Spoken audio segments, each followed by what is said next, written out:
Well, hello, everyone. Good morning, good afternoon, good evening, wherever you are, and welcome to my channel.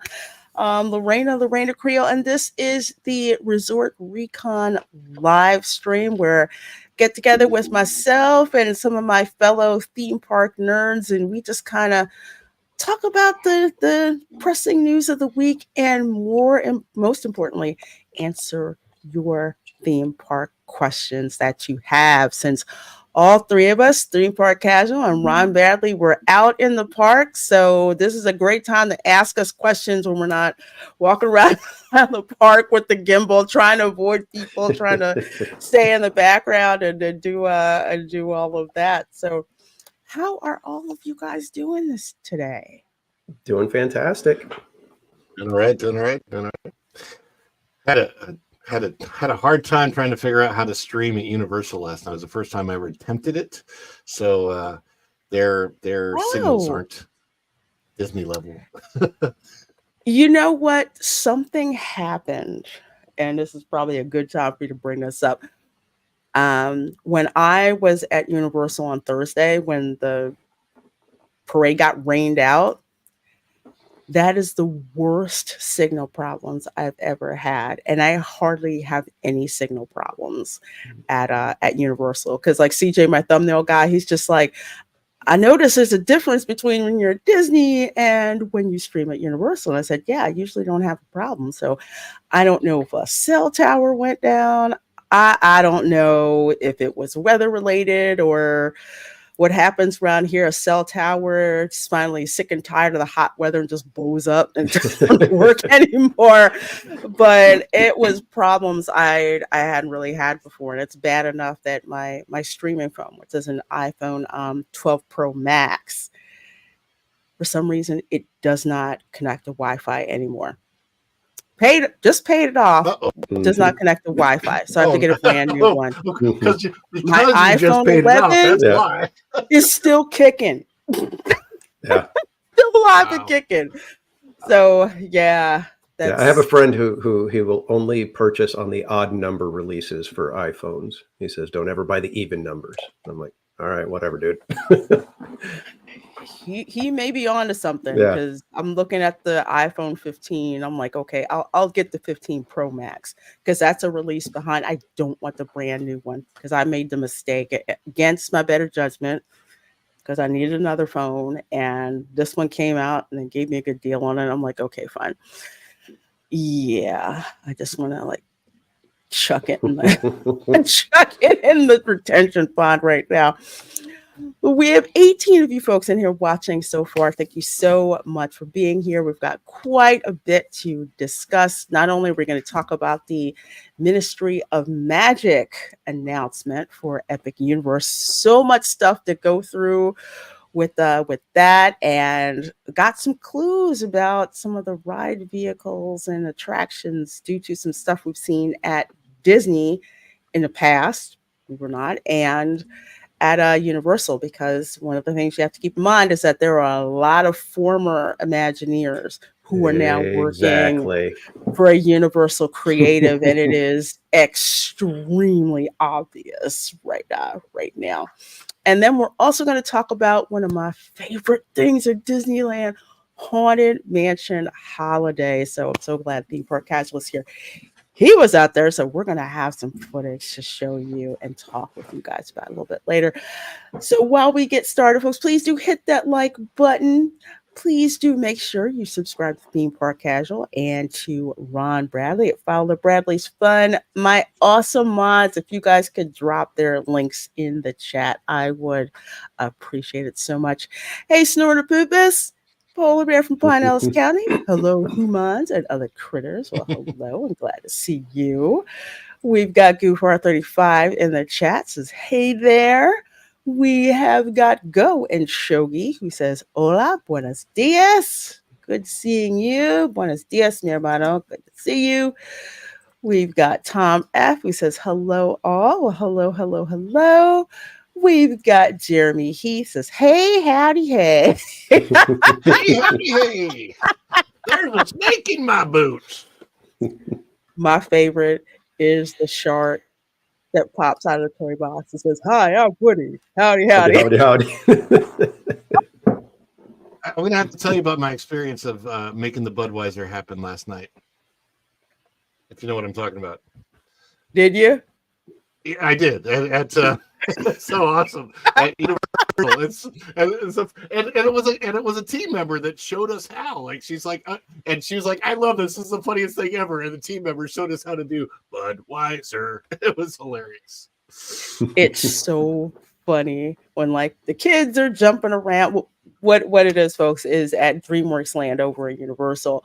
When you go to oh my gosh, King Harold's like splash pad, and it's got the the frogs, and whenever you step on one of the lily pads, that activates the sound from one of the frogs, right?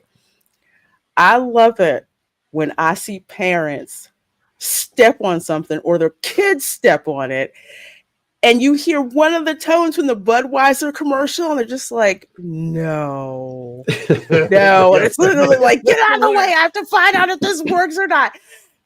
It's freaking hilarious. That now happened I know the first exactly day I which was ones they there. are. Yes.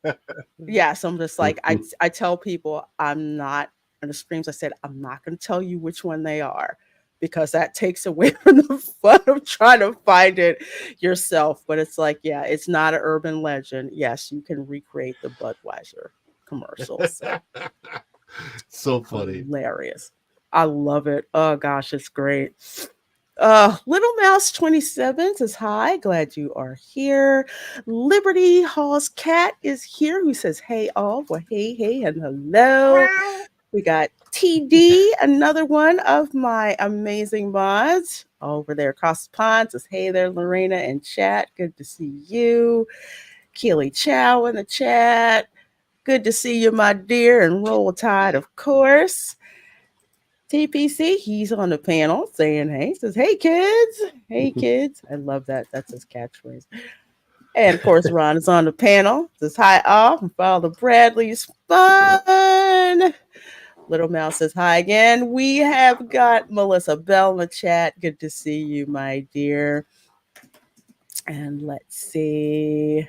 Go and Shogi says, I noticed the new Country Bears album on iTunes is 5 minutes longer than the show. Are there songs missing already? I don't know. Are you guys? Are you? I don't know, because I sat through the show. It's a short show. It's very short. It's very short, and I took Camera Girl, because one of her earliest memories from Walt Disney World was when we would go to the Country Bears Jamboree, and we went like around Christmas, and the bears were out, and they were kind of pretending like they were trying to steal her food, and she's like, "No, feed the bears!" And they're like patting her on the head and do the parade. They're just like coming by, and they kept patting her on the head. So it was funny. So I took her to the show, and she was just like, it's okay. I'm like, wow, okay. I mean, I didn't want to prejudice her opinion, but she was just like, nah, it's okay. Bare Necessities was funny. She liked that one. She said that kind of match. But other than that, she didn't like it. And the songs were short too. Yes, because they did the same thing at the Beauty and the Beast sing along over in the France Pavilion. Oh yeah. I love Beauty and the Beast because that's you love the soundtrack, right? So I'm in there watching it, the first time I've seen the show. And the first song that they sing when Belle goes to the village, right? So everybody's prepared to sing the whole thing. I'm singing and the kids are singing. They cut it off. Right when you say when you're saying bonjour, they cut it off right then and there. And the other kids are looking around like, what the heck just happened? I don't know why they do that. So yeah, I don't know. It could be some bonus stuff that they added that didn't make it into the show, but I'm not happy with how they're cutting off the entire. Not the entire song, but you maybe will get like about a quarter of it. That could be what it is. Really short snippets. Yeah. like longer versions of the song on the iTunes. Right. Yeah. They probably had the artist, Mm. record a longer version of it, and then for the show, just for timing and whatever, they're like, we don't want to do, the whole section, so we'll just cut it off here. But when they release it, they do the full version, which is actually kind of nice that if that's what they did. Yeah, because it's very obvious how short the songs are. And I've heard some people say, well, it's a TikTok generation. It's like, no, if you make it interesting enough, Right. especially when it comes to immersion, if you catch the human attention span with enough where it's just like you're totally focused in on it,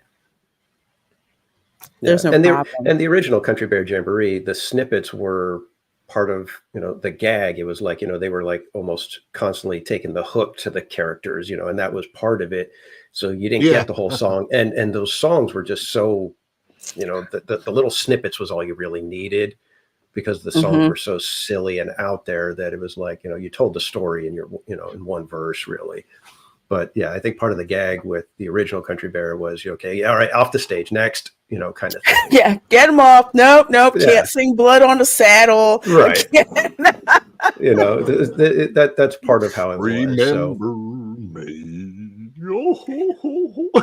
My daughter laughed at that. I have not even watched the Country Bear Jamboree. I need to get into the right mental state to be able to, I'm not going to be, overly critical. So I got to get to the point where I'm like, okay, I think I'm ready to watch it now. But I have yet to watch the whole show. I'm a little nervous about it. I have the raw footage that I have to upload. I'm kind of behind, but I will say this: even with all of the nits that I have about the show, there's still enough that's endearing that I actually wanted to watch it. Like, again, the repeatability is there. Unlike Tiana's flaming boat fire.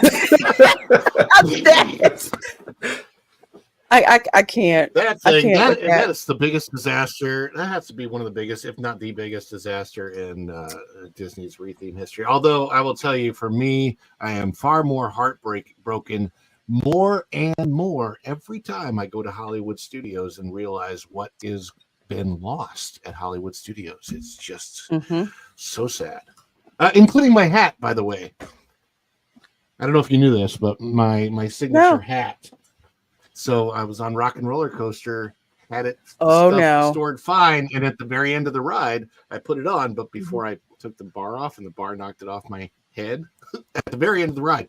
This is what bothers me about it.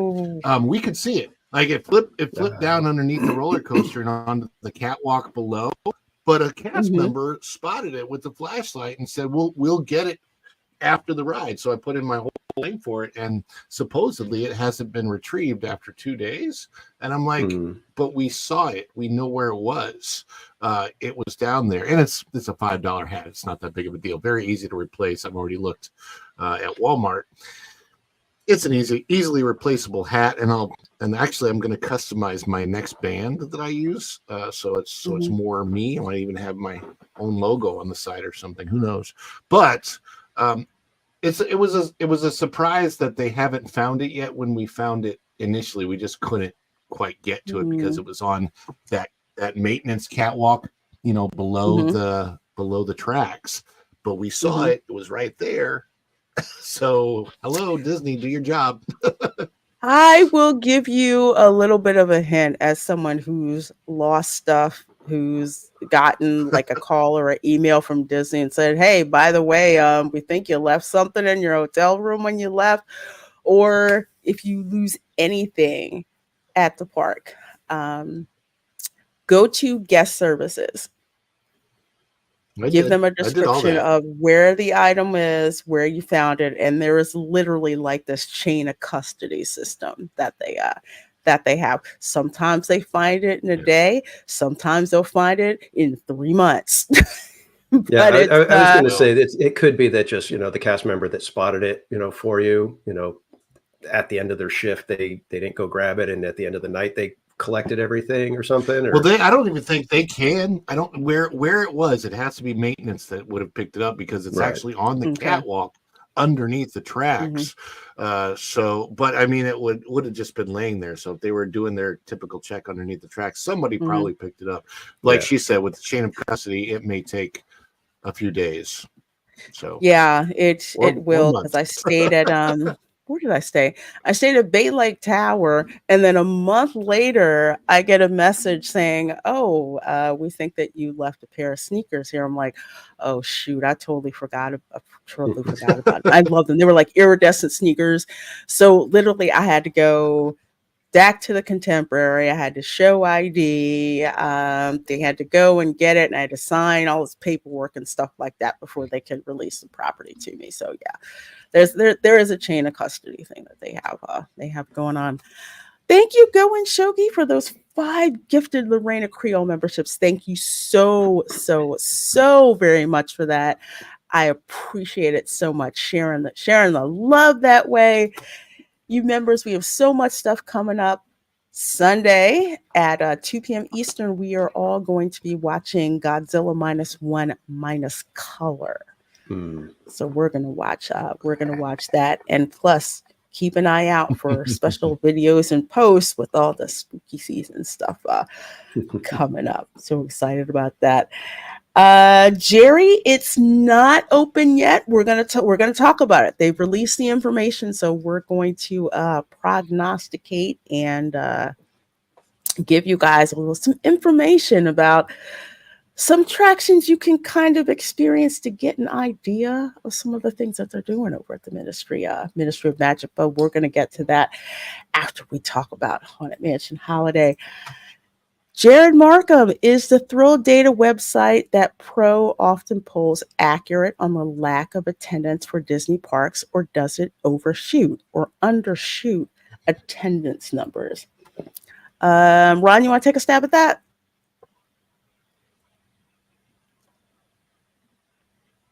Do you think that's I think that the site's relatively accurate. Yeah, I was going to say Thrill Data is usually pretty good. They obviously don't have, Disney's numbers, so they're kind of, ballparking it from their correspondents and people that are out there on the ground, and they kind of go with, compare it to, historical data and things like that. So it's probably going to be pretty accurate, I would think. Obviously, there's going to be a margin of error there, and you never know when it comes to Disney. There's always those weird things where new conference popped up this week, that normally travels different parts of the country, and this year they're landing in Orlando. Could have an effect on a week that's normally really quiet, and suddenly it's very busy that week. So you got to watch a lot of different things if you're trying to gauge the actual attendance numbers for Disney. Yeah, I would have to agree. Every screenshot of Thrill Data that I've done when I've done a video with Pro, it's aligned with what I've seen. Like this past week, there's been a slight uptick in attendance at the parks, especially at the Magic Kingdom.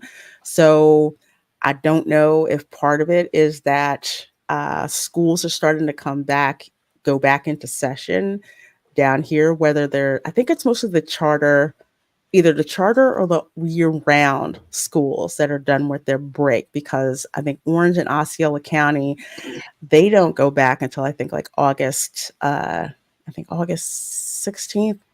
That third week in August. Orange goes back to 12. All I know is that Target in the school supply section, it's like ants. People crawling all over the stuff. So, something's going on. So some people are kind of having like their last, at least locally, kind of like their last trips to the park. I will say another week to pay attention to for attendance is Labor Day week. And the reason for that is historically, for people in the Northeast, like myself for years, that is when people would go to Disney from the Northeast, because the Southern schools are back in session. Yes, it's the height of hurricane season, but the prices are usually cheaper. So there's usually been an uptick every year. So it'll be interesting to see what happens then, because that week of Labor Day, that's when you see all the people from like Philly and New York at the parks. How do you know? Because you see a bunch of eagles and giants and yeah, even For the for week after that, Disneyland, there's a huge drop. yeah, I'm sorry, even for Disneyland this year, everybody's been, kind of curious as to why there's so many refurbishments happening in August this year. And if you look at the last several years, or even before, pre-pandy, September and October have turned into very, very busy months for Disneyland because of all of the Halloween offerings in Oogie Boogie Bash. And then you go into Christmas, and that's obviously another busy holiday season. So August is actually a slight lull as, schools come back into session at different times. You get those people, that are done with their traveling, and you've got schools coming back in session in Southern California. So the parks tend to have a little bit of a dip. So that is now, strangely enough, the end of summer is the slow season for Disneyland in a way. Wow. I know it's been probably like, sounds awful, like 10 years since I've been since I've been to Disneyland. I took my daughter out there. It was funny. When I lived in LA, I've only been to Disneyland like twice, and California Adventure once. And then we came back when we moved back to Philly. We went to Halloween time, which was insane. My daughter still talks about it. She still talks about it. Faithful Patriot USA, thank you so much for that $9.99 super chat. Thank you. And I didn't see a message at all, but thank you so very much. You know what? I got a special clip. I got a special clip for you for this one. Check it out. This is pathetic. Join in, folks. It's yodeling time. Here at Lester's. Elephant green screen effect. I love Lester's. In the movie, if you see the movie, when they start to go to Lester's Possum Park, and it looks like there's this like jaws that they have to go through, that is a dead-on duplicate of the gator mouth at Gatorland. That's exactly what it looks like. So I've nicknamed Gatorland Lester's gator Possum mouth, Park. man. Yes, it's hilarious. Look, it's like The mouth is featured in Vacation. Thank you, Faithful Patriot. My favorite thing is that it's featured in the open credits of Vacation. Yes, twice. The Chevy Chase movie. Yep, twice. Hey, Two Penny Puppet, glad to see you here. And it survived the fire. Yes, a fire. Category 4 hurricane. It's awesome. Hey, Rhonda H liked and subscribed. Jeremy sent me. Well, thank you, Rhonda. So glad you subscribed. Appreciate that. And let's see. Hey, Rhonda. Hey, Jeremy. Memberships. We looked at that. Happy Saturday to you, Shaquille Shaikh. I hope I said that right. Dan's Life at the Kingdom. Hello. Says, I was at Epcot yesterday. The crowd level is definitely down and quieter. Definitely when it comes to Epcot. I mean, folks have like checked out of that park, which, given it's inexcusable, one, how long it took them to do this reservations, and it's like we got a Temu version of what they said that they were going to give us, and people just had it because there's so many renovations that's been going on with that place. Renovations were going on before I moved here. And having to rearrange where you walk to the point where you got used to it, and then they take it down. It's just like, you guys got rid of mouse gear I'm still pissed about that. They got rid of Mouse Gear, and they got rid of Communicore. They got rid of the electric umbrella. They got rid of a chunk of edutainment to give us, a garden and but now we have IKEA. Yes, we have IKEA. It's great. And airport concourse. It's a lot worse than airports are nicer than that thing, man. I tell you what. Yeah, there's nothing. I mean, like nothing. And as a kid, I mean, I loved Epcot. It's like you learned stuff and then you went back to go like stump your science teachers when you got back to school. That was like the thing. That was like the thing to do. It's like we have to go. You can play with water now. Well, you can smell it before you see it, and it is not the typical Florida water smell. That's how you do. I know. No. That's no. Look at it this way. There's the hot fart smell of the water in Florida because the water reacts with the limestone and you get that sulfur smell. Okay, that's pretty normal. This stuff smells like a science experiment going on. It's not good. It's not good at all. It smells like Hitchcock and Scully on Brooklyn Nine-Nine. I'm probably gonna take not the copyright hit because thank you, Bare Naked Ladies, for sharing revenue. I'm gonna have to do a whole Epcot video and put it to Old Apartment from the Bare Naked Ladies because I've already got that for Tiana's Bayou Adventure. Here, I'll show this. Broke into the old apartment, 42 stairs from the street. I'm gonna have to. That's hilarious. Oh my gosh. Oh yeah. Journey of Water smells. Yeah. Yeah, it just No, I think they cheaped out on the bromine. Journey of Water smells bad. I haven't been yet. It's Florida. You are not missing a darn thing, okay? You're not missing it. It's just water. Woo! Forget that. You know what you need to see? Go to the Imagination Pavilion and just go where the leaping fountains are. Those are so much better, man. It's so much better. It still works.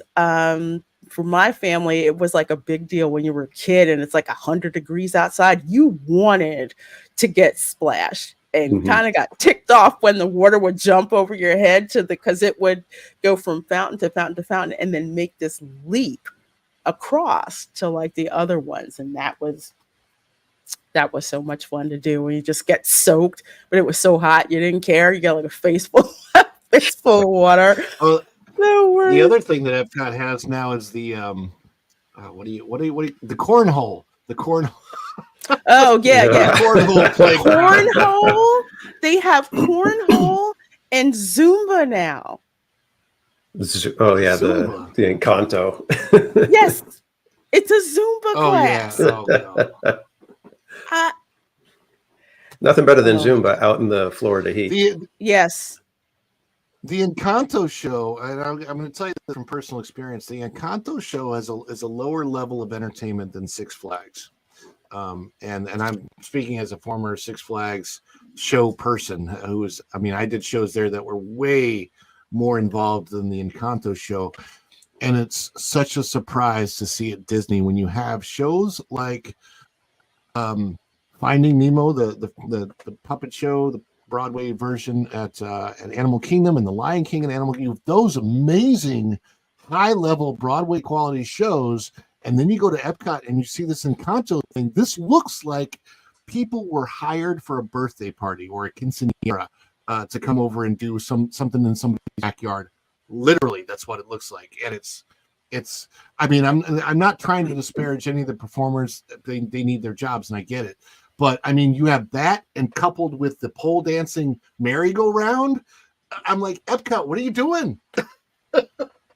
It is bad. It's let's put it this way. Over at the Animal Kingdom, they do have like a Latin band, and they do a couple of Zuma Boos, but it's more of a performance than anything else, So they're like one of those really good cover bands, and everyone gets into like dance and everything. And they're, as a band standard, they're awesome because you have like a live person there, like playing a trumpet.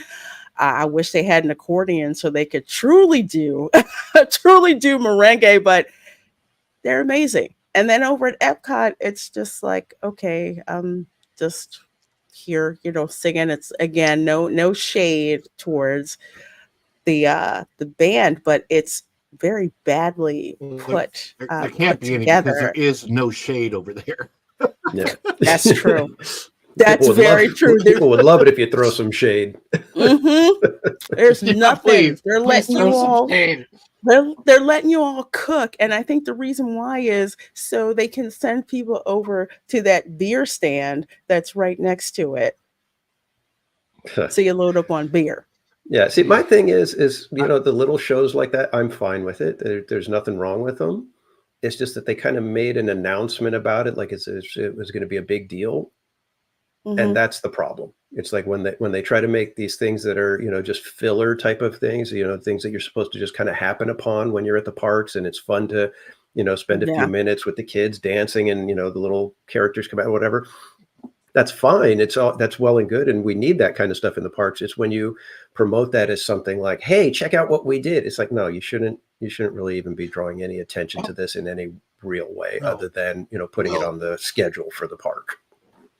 And it's a big stage. It's not like the stage that Lorena was talking about at Animal Kingdom. Animal Kingdom, right. You come out of a store. There's a little tiny stage to the right, and there's a very small area of the walkway in front of it, so that if you're something that, hey, I'm going to stop here for a couple minutes. And a lot of times, like Kevin will be there. The bird from Up during the show, or other characters will come out during the show. But it's small. Okay, at Epcot, this is a huge space. You could probably Beyonce stage is what they call it in the space in the audience. Yeah, huge. Yeah, so you have this tremendous stage, but for the audience watching, it's uncovered in an environment that is either super hot, humid, sun shining down on your face and making you sweat. And you have to stand. There's no place to sit. And then also on top of that, it can rain the majority of the time. I mean, I'm like, who designed this? It's just from any common sense. It literally makes no common sense as a design on anything. I mean, it would have made more sense for them to have the stage inside the Communicore where there's nothing going on. It's bizarre. It's weird. Yeah, I wish it was so better. Poorly. I love Epcot. So and I wish it was better.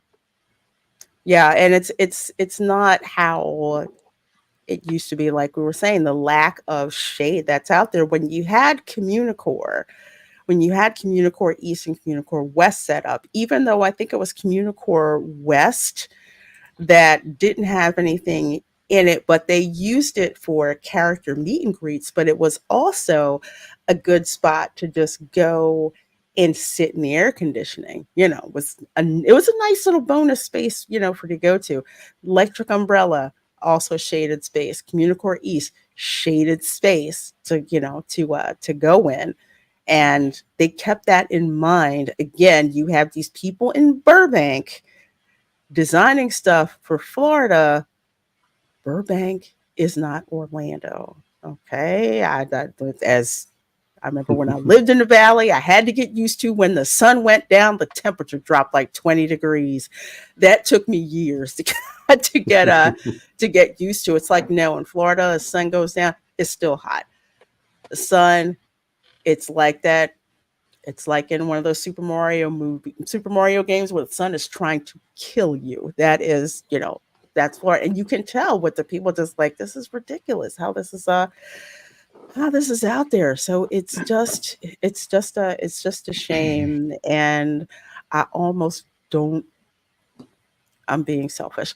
I almost don't want to tell people to go to Animal Kingdom because besides the Magic Kingdom, that's the last great, like perfectly Imagineer park.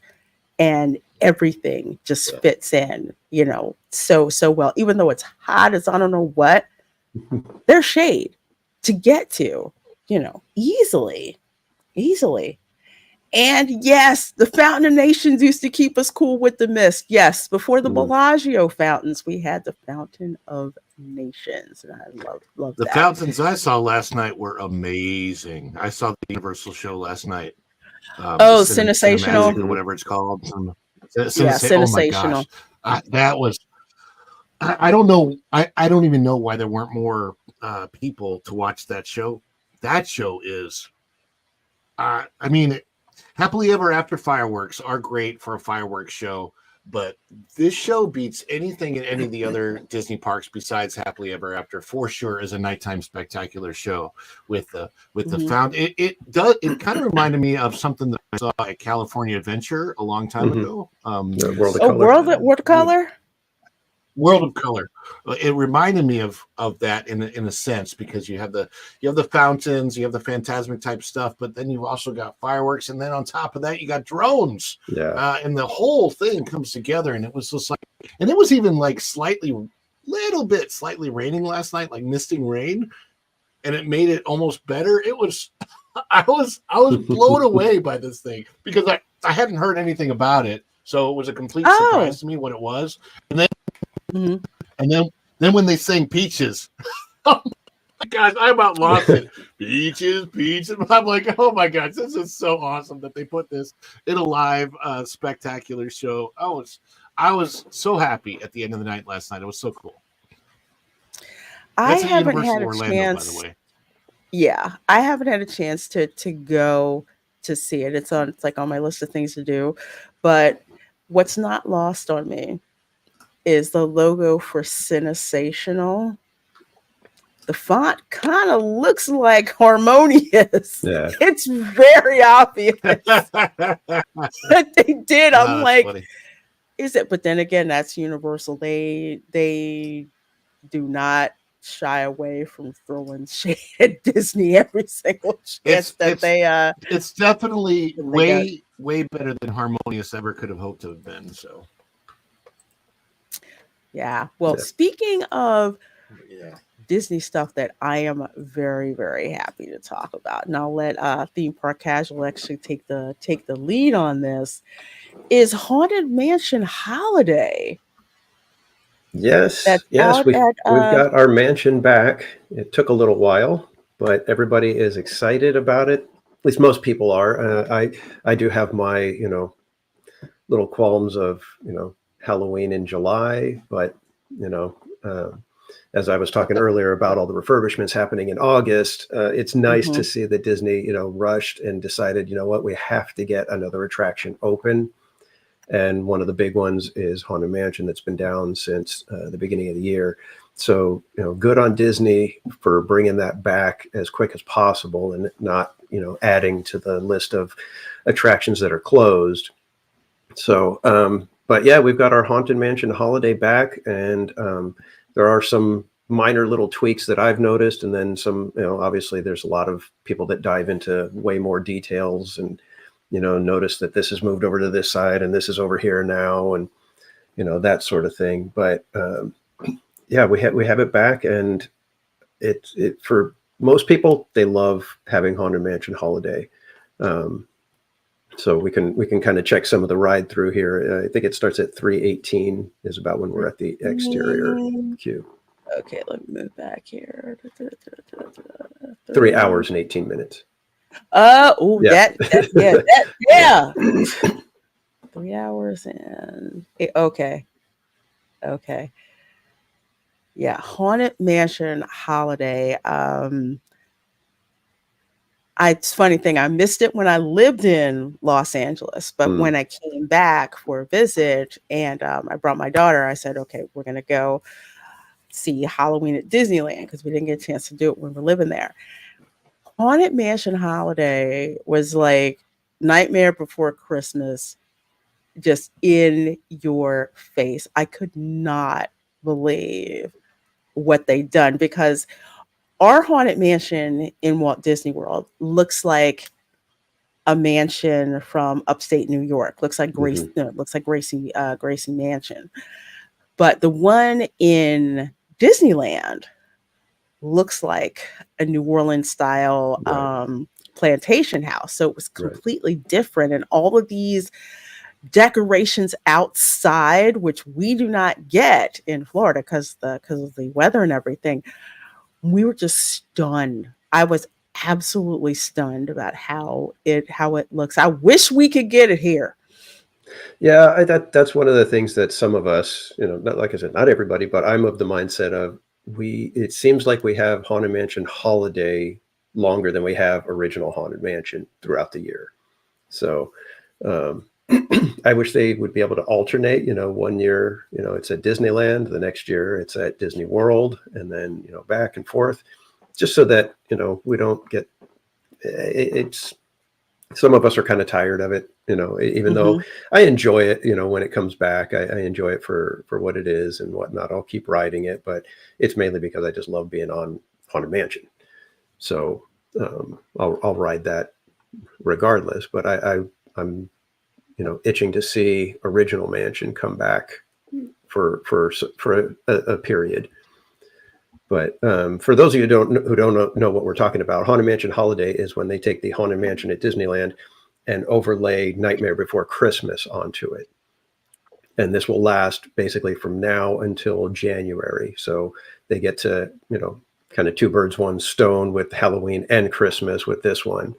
And it is a fantastic overlay. It actually is extremely well done, the way they are able to mesh so much of Nightmare Before Christmas right into the scenes in Original Haunted Mansion. So much of it meshes perfectly that you almost wouldn't believe that this was not built for Nightmare Before Christmas. And isn't there a gingerbread house inside? Yeah, that's actually one of the fun features that they have is every year the gingerbread house changes. And they have just gotten more and more and more elaborate with the house as they go. There's always, some sort of little, either a reference or they've done some crazy, animation to it. But it is, and you see the pictures of it and whatever, and you think, oh, that's a cute gingerbread house. But what you don't understand is when you're there and you're looking at it, the scale of the house is usually, anywhere from like 7 to 10 feet tall or wide or whatever they're doing with it. It is a gigantic contraption that they usually build for the house. I would say for comparison, the gingerbread house that you would see at the Grand Floridian, that type of scale they have. This thing is huge. It takes Holiday. if you remember the size of the dining room table in the ballroom scene, it usually takes up about half or more of that.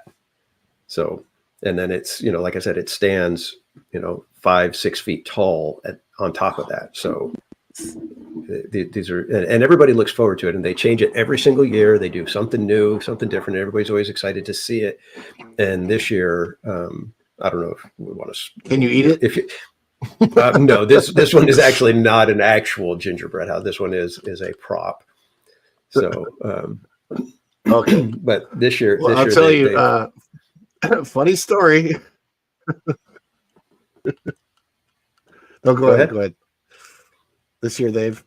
Oh, this year they're. Oh no! I wanted to. It's a tribute to Dr. Frankenstein, or what is it? Is it Finkelstein? Dr. Finkelstein, yeah. Oh, That's cool. I remember these. Oh my gosh. It's just with the way that they change the paintings around so that it's Nightmare Before Christmas. It is insane. I'm like, and I can't. It's so fun because they have Zero and he goes from painting to painting. He flies through the different ones. It is. It's actually because of this and these little differences at Disneyland that I was so surprised that they did not build different Galaxy's Edges, because when you have the like they just like Galaxy's Edge, and I've seen the videos. It looks exactly the same in both parks, Disneyland and Hollywood Studios. And I'm so surprised that when you have an entire, and I know it's a fictional galaxy, but boy, do you have a lot to draw from where you could have made different environments on the different coasts, especially ones that might have fit more into like California over there and then Florida over here. Is that the gingerbread house that I'm looking at? No, that is the load platform right there. Yeah. That's why I had to stop is so because the cool. load platform that's there, and dang it, I screwed that up. That's the seance room. Yeah. With all of the cards and stuff that are and she, around. This one, Madame Leota does a rhyme talking about the 13 days of Christmas, or the gifts of Halloween kind of thing. It's like this weird mashup of the 12 days of Christmas mixed in with some spookier type of items. I like that they make her look like Jamie a Lee Curtis's Christmas head? ornament. Yeah, like I said, the way they mesh everything is just amazing. How well they were able to take a scene and blend in so that you still have mansion, but it's got this additional twist to it. It is absolutely seamless how they do this, and that's what blew my mind. Yeah. So here we're coming up on the gingerbread house, and you can see it's a Dr. Frankenstein's lab there table. We go. And it wasn't working when I went through, but the head, there's like a little rotating contraption, and it shifts and it changes the head on the monster every few seconds. So there's a skull, there's the Frankenstein head, and stuff like that. So you can kind of see the skull right there. That little contraption, it rotates around every few seconds, and then there's the lights and everything on the side. But look at the scale, look at the size of the seats and the figures from the original mansion, and then look at the size of the gingerbread house compared. So you can see that it is a gigantic contraption. It is a showstopper. Oh, and look at it! I mean, with everything that you see up until this point, it's an amazing scale. But seeing this in the dining room, it's just like, man, I can't believe they did that. And like I said, every time the first time you ride it for the season, you're always like, I can't wait to see the gingerbread house. What did they do this year? Did you see the hidden Mickey? I'm looking at it on the plates on the bottom. Right, is the hidden Mickey. I see it. Oh, okay, there we go. I see it. Yeah, right down there. Right down there. Hey, Lugnuts, good to see you, my dear. I did not know they swapped out the gingerbread houses, so that's so freaking cool. Yeah. And the presents and the lighted pumpkins. It is done so well that people that I know from the East Coast who've seen this were just like, how come we can't get it at in Orlando? Well, because of the this is how it was explained to me, and Ron, I don't know if you probably heard this as well. Because we have so many visitors that are out of state, out of the country, coming here, if they shut down the Haunted Mansion for that refurb amount of time, people would riot. It's just they couldn't do it. They couldn't take it down for the amount of time that it's required. Yeah. Which is such a shame because it is amazing. Yeah, it's really, like I said, I wish they would just kind of alternate back and forth so that it's, each park only has to deal with Mansion down for the, overlay and then the striking of it once a year or once every 2 years. That would be, I think, fair. And if they could get it down to where, if they could do it like the way they're doing the Halloween overlay for Main Street out at Magic Kingdom, it looked like they, kind of put that all up overnight almost. If they could just decide that, we're going to take it down for, 5 days and just blitz the darn thing. and get it installed. Just have a gigantic team of people. Everybody has their assignments, and they just come in and do it. I don't know if people would be that upset. Yeah, I mean, this is something, again, it blew my mind so much. I'm like, how come we can't have this? How come, we can't get this? Like the overlay that you have for Christmas over It's a Small World. Mhm. Wish we could get that here. This animatronic blew my mind. Because this is the scene where you go through and it's, the groundskeeper and the dog. Right. But they replace it with the Jack Skellington animatronic and Zero. And my daughter went nuts. She's like, it's Jack Skellington. And it's so cool. I'm just like, I can't even really describe it. I want to say that at the Mickey's Not So Scary Halloween party, there is a puppet during the fireworks. There is a Jack Skellington puppet that they have, which is very cool, but it's not the same as this one. Right. Yeah, this one, obviously the puppet looks amazing when you're watching the show. I've seen the footage that you've done. But yeah, this one, it's an animatronic, and when you see it, it's really almost kind of mind-boggling. You have to really look to see how they pulled it off, because he's on these tiny, skinny little legs. Got the bag, and he's still, mouth animated. The hand is moving around. So you're kind of like, how the heck are they able to pull this off? And I'm not even going to reveal, how they actually do it, but it's a fantastic little effect. And again, you've got him and Zero taking the place of the groundskeeper and the dog. So it all fits. It's that, wonderful little blending of the two scenes. Okay, let's see. And then this is the attic part, and this is where you get all the presents, and you've got the big snake with the list. And I always, try to look. And if you pause it right there go back to the clown faces on the boxes right there. A little too far. Yeah, I know. It's when you've got a live video, it's, you got to move ever so slightly to get somewhere. So right here, as it comes up, there's the boxes with the little Jack in the Box style boxes. A little further, just let it play through. On the bottom of the boxes, you'll see that there's two clown faces, and one of them is Jangles from I think it was Inside Out, was it? And then the other one looks like Krusty the Clown. And everybody was wondering what was going on with these. And as of, I believe, yesterday, those now have been covered up. So you can't see the clown faces anymore. So everybody's kind of wondering what the heck happened with that.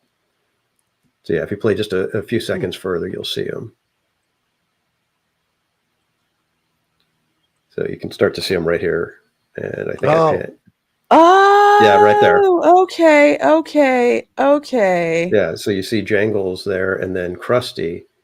Well, like I said, everybody's been speculating, what the heck are those there for? Are they a clue to something? Are they just a little homage? And now they're covered up.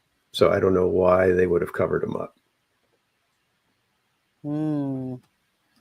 Yeah, I don't understand. I don't get it. Yeah, it was interesting because everybody was all excited. Oh, there's a Hatbox Ghost. Who it wasn't working. It did not have any animation or anything going when I passed by. So, and I love this. This is in a weird place. Our Hatbox Ghost. Yeah, ours it doesn't mesh well because it takes away from the hallway where you see the candelabra coming down the hall, and you're kind of like, speed up. But you have like the Hatbox Ghost there now. It's kind of like taking away from it. Hallway.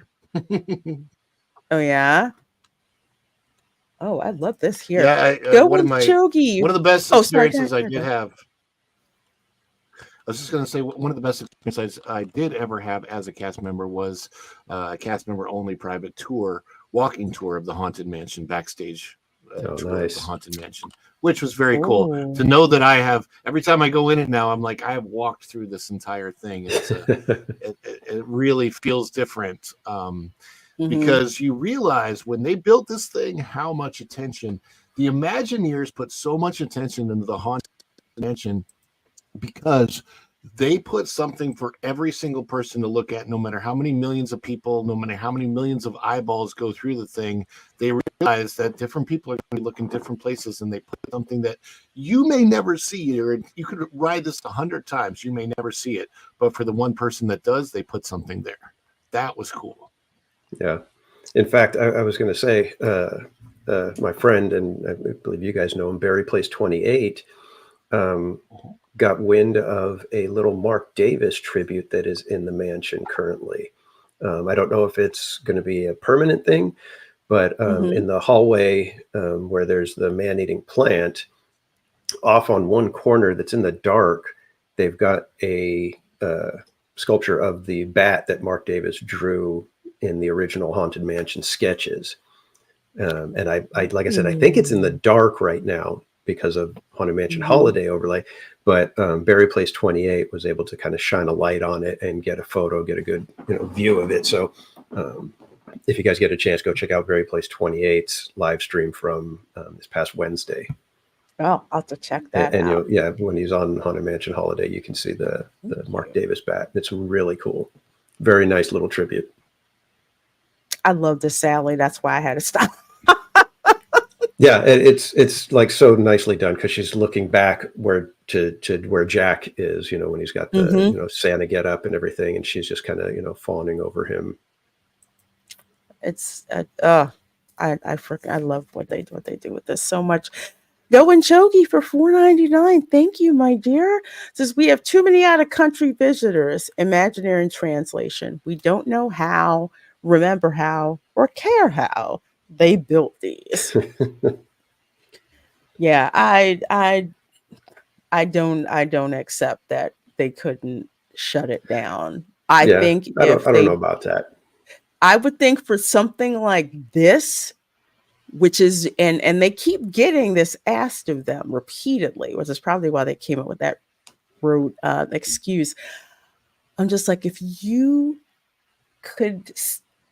experience this is something that I would gladly wait to have the Haunted Mansion shut down for 2 weeks, 3 weeks, whatever, because this type of overlay has so much artistry and storytelling. You know what I would like it's to? amazing.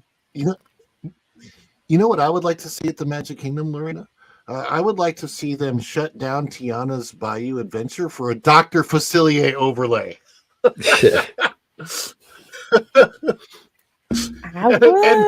make it right.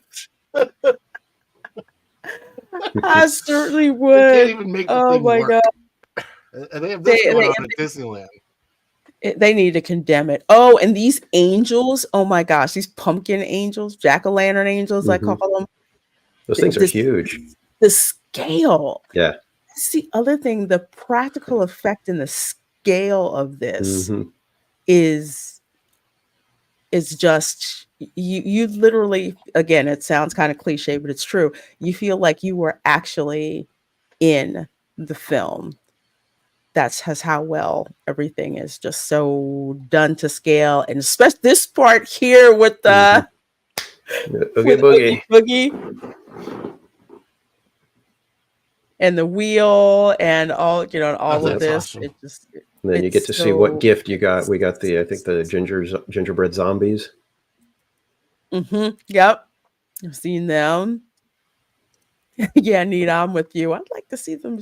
I would like to see them shut it down and actually, they need to freaking fix it. It's like actually get it actually get the work. Which they didn't. Go and Chogi for $1.99. Haunted Mansion holiday would bring Magic Kingdom to capacity. Yes, it would. Yes, it would. What I don't get is it's obviously a moneymaker. Nightmare Before Christmas is still a hot property for a lot of people. And if you've made some custom Magic Kingdom style Nightmare Before Christmas merch, spirit jerseys, lounge flies, all those kind of things, the somewhat higher ticket items, those things would sell like crazy, especially if they're, a Magic Kingdom exclusive style. Then you've got everybody on the West Coast going, okay, now I got to get that spirit jersey too. So they call their friends, or they'll book a trip and get out there just to get the merchandise. It's really kind of a weird situation that they don't say, you know what? Yeah, we're going to shut down for, the 12 days, 14 days, whatever it takes to pump the overlay in as fast as possible and, release tons of merchandise. I mean, especially that first inaugural season when it shows up in Florida, you could have all kinds of limited edition, high end, or even, moderately priced ticket items that are going to sell like crazy. And I just don't get it. I don't get it either, because Haunted Mansion, it does Haunted Mansion merch, Right. along with Nightmare Before Christmas merch.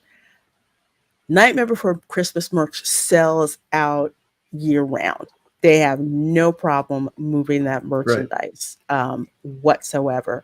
So I don't know why they do not capitalize on that, because it's just, they don't have to do anything. They just put it out there. I mean, case in point, there is this diffuser. It's frog's breath, literally, like from the movie when Sally opens up the jar and there's a frog and the frog's breath comes out. Okay, there's a fragrance diffuser. It's $60.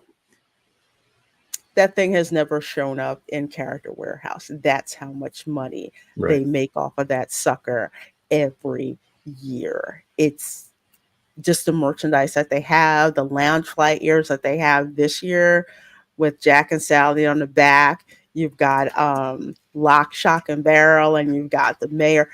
That merchandise sells. So they are sincerely missing out, let me tell you. Yeah. Let me tell you. Ron, are you okay for time, or do you need to exit out? Yeah, I need to skedaddle for the day. Okay, well, I'm glad you were hanging around. Please let people know where they can find you, what you got coming up. Sure, we've got the Daily Dish Monday through Friday on the channel. Every morning, Monday through Friday at 9:30 a.m. Right now. We moved up to an early time. That streams right into Culture's 6-Minute Daily. So if you tune into me, you'll automatically tune into him. And other things on the That Park Place WDW Pro Network, you can usually find me on something there.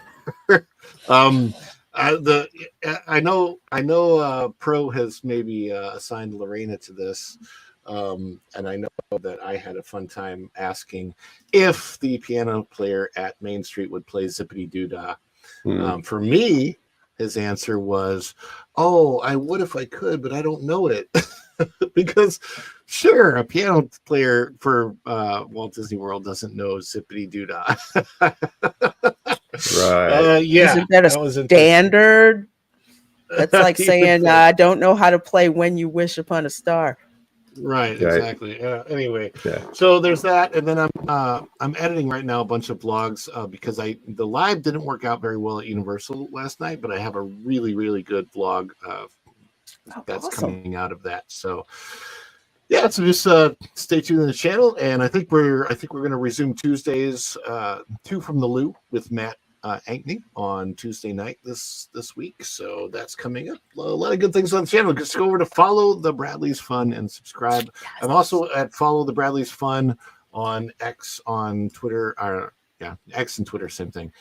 TikTok and Facebook and Instagram. That's all the same. So thank you so much for having me and being able to be on with you today. It's been great. Well, and then you are very welcome, my dear. Dan from Theme Park Casual. Appreciate it. Great seeing you. Yeah. And folks, make sure you subscribe. I got that link in the description box, so definitely check out Ron's channel. I'll see you later, my dear. We'll see you, Ron. Yep. All right. So one more super chat, and then we're gonna get to the to the main topic. That's just how this show goes. It's Yeah. like I have it planned, and then something else to throw in there too. Yeah. But you guys, you bring your questions and all that stuff. And we'd like to definitely talk about those as well. Jurassic Fan 17 for $4.99 says Nightmare Before Christmas and Haunted Mansion merch are all over my house. Let me tell you. Okay, besides the fact that I got the Haunted Mansion Starbucks tumbler, I would say if you see it, you should probably get it because I don't think it's going to last very long.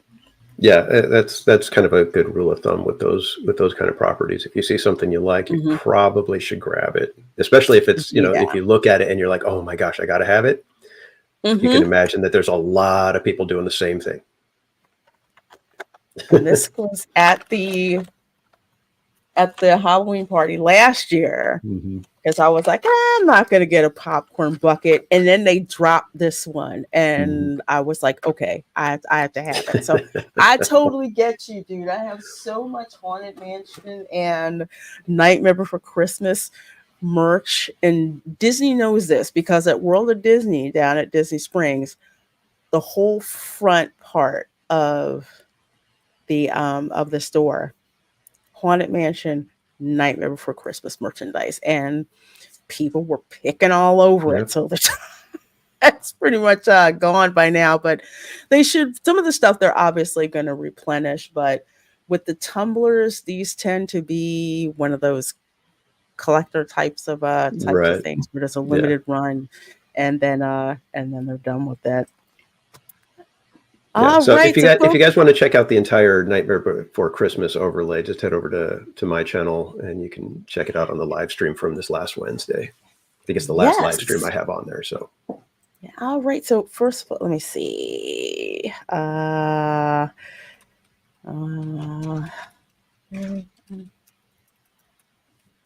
know I should have asked the mod to do it, but no, I have to do it. You're such a control freak. I am. I forgot I need to just give you guys a hit list of, okay, here's all the stuff. I do that sometimes when I'm live too. It's like I've got mods in the chat and I'll just be like, here, let me put so-and-so's. And it's like, I could just, ask the mods. That's what they're there for. And they enjoy doing it. So it takes you a while to learn how to do this stuff. Let me ask somebody else. I've only been doing it 2 years, so I've got time. Because I only maybe within the past month or so, oh, by the way, mods, can you drop X, Y, and Z in there? Although a lot of times they're way ahead of me and they've been dropping it in the chat, and I haven't had a chance to look at it. Yes, it's a popcorn. Well, yeah, it's the mayor's car, and it is a hearse. So. With the one with the cat in the front, and it's got lock, shock, and barrel hanging on it, and all of that, and it is gorgeous. It is gorgeous. So I'm keeping an eye out for popcorn buckets announced this year for the Halloween party. I haven't seen anything about a popcorn bucket, but I do know that there's a Minnie Mouse as Winifred from Hocus Pocus. There is a sipper for that this year. So gonna try to see what I can get my hands on. I can't promise anything because I'm going the first night, and that seems to be when people just snap up merchandise like crazy. Nationalism lazy.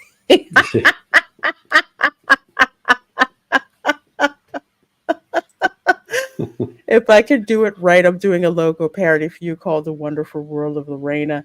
Is that when I walk into stores and I'm just like, no, I don't need it. I don't need it. I don't need it. I totally flipping need it. Okay, we're going to pop on over to Epic Universe. Now, this announcement was the last announcement that Universal Orlando made about Epic Universe. So they announced the British Ministry of Magic. I guess it's like Paris and the British Ministry of Magic. I have not seen Fantastic Beasts, and I probably will not because it's never interested me. Yeah. But I'm liking the theming that they have going on with this. So to kind of just remind people of where things are. So Epic Universe says opening 2025. I am still of the belief that it will open in late January for pass holder previews. I think they're going to do the same thing with this that they did with Universal Studios Hollywood when Super Nintendo World opened. They did previews for their AP members, especially since the Stella Nova Resort is going to open the end of January. Right. So that's usually that kind of lull period between Christmas and Easter where there's not as many people. The state of Florida kind of empties out of all the tourists, which makes it a good time for them to kind of do it early. Yeah, and early the way preview. they're moving on the construction, if they get this thing done early, they might even just say, you know what, we are opening earlier than we expected. If weather and everything goes their way, they could possibly open in time for, possibly even get some December crowds and, really surprise everybody. I you know what, Theme Park Casual, you are so scarily right. Yeah. I have never seen a park come together as quickly as this one has. And for months, I was driving by the site and didn't even know it because nothing had really gone vertical yet. But the pace of construction on this is insane. I've never seen anything like it. It literally, right now, the way things look, it literally looks like, oh, it's ready to open. They already have the entranceways for you to go in to park. That's already there. You see, they're doing testing on the tracks that are there. They're doing testing for one of the flying dragons. Yeah. So I'm gonna show you that. I'm like, you've got. Yeah. I'm in a hurry. Yeah, personally, I would not be surprised if they're not doing cast member or team member previews in December for at least parts of it. It may not be the entire park open to everything, but I have a feeling that certain areas are going to be ready to go by December, and they're going to have cast member previews, and we're going to start getting, the little, reports without giving away too much. We can only say so much, but it's going to be amazing, kind of thing. Yeah, because there's also there's two housing complexes. There's one for Universal team members that is actually on site, and another one that's not really talked about, but it's there. The UCF Rosen College of Hospitality is over there, along with apartments that are over there. So it's very, very possible that they have UCF students who were, hospitality students over there. They could possibly doing previews as well. It is insane how much is going on over here. But to kind of give a little recap of what's going on, we've got Celestial Parks. Think about this as, Main Street USA. And then you got Cinderella's Castle at the end down there. That's kind of what that's like. And then you've got these portals to these worlds over here that are obscured by sight lines. So you really don't know that they're there until you kind of make your way make your way over there. So you've got Dark Universe, we've got Super Nintendo World, we've got How to Train Your Dragon, Isle of Berk. Also notice all the empty space that they have to expand as well. It's like keep a note about that. But the latest one that they've talked about is Harry Potter Ministry of Magic. So you've got Fantastic Beasts. When you walk in to this particular, through the portal, you are in the streets of Paris. And from what I understand, from if you go and you watch, you know what? Okay. Please do not ding me. Not ding me. Please don't copyright claim me, y'all. Yeah. Fair use, y'all. Okay. Fair use. As soon as you walk through, they have literally recreated to scale the streets of Paris. Yeah, So in the video, they state that the shortest buildings in the Paris version of Harry Potter that they've got here, the shortest buildings are taller than the tallest buildings in Hogsmeade or Diagon Alley. Diagon Alley. So I would think that the tallest building, actually, the tallest building is Gringotts. Yeah, with and the fire being dragon on the top. Yeah, and they're saying that all the buildings are taller than that. So this is going to be a massive, corridor and canyon of buildings that you're in. I'm just blown away when they say that the buildings are literally to scale. Right. So I'm like, okay, I don't know how many trips to Paris that they made or the mapping that they did over there to have them look like that. They're the very narrow streets of Paris. I would say a U.S. equivalent, if you've ever been to the French Quarter in New Orleans, the way that those tight streets are and buildings are, I'm just like, wow, I have like no desire to go to Paris, but I would love to see that. So this right here that they have, I'm gonna back up here a little bit.